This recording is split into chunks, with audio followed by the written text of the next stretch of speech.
माणिकराव कोकाटे यावेळी 2024 मध्ये पाचव्यांदा आमदार म्हणून निवडून आलेत. 1999 पासून 2024 पर्यंत केवळ 2014 मध्ये त्यांचा विधानसभेला पराभव झाला.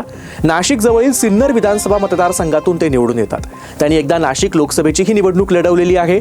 ते मूळचे काँग्रेसचे, नंतर राष्ट्रवादीच्या स्थापनेवेळी 1999 मध्ये त्यांनी राष्ट्रवादीत प्रवेश केला आणि मग विधानसभेचं तिकीट मिळालं नाही म्हणून 99 मध्ये त्यांनी शिवसेनेकडून विधानसभा लढवली.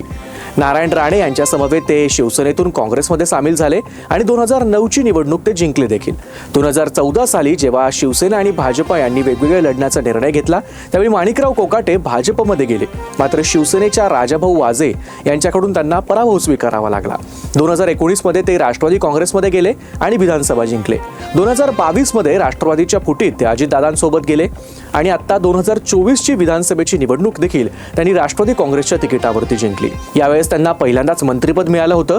मात्र विधानसभेत रमी प्रकरणात त्यांचं कृषी मंत्रिपद गेलं आणि आता 2025 मध्ये जुन्या सदनिका प्रकरणात त्यांचं क्रीडा खातं गेलं. त्यांच्या सिन्नर तालुक्यात माणिकराव कोकाटे यांना बेधडक आणि बिनधास्त स्वभावासाठी ओळखलं जातं.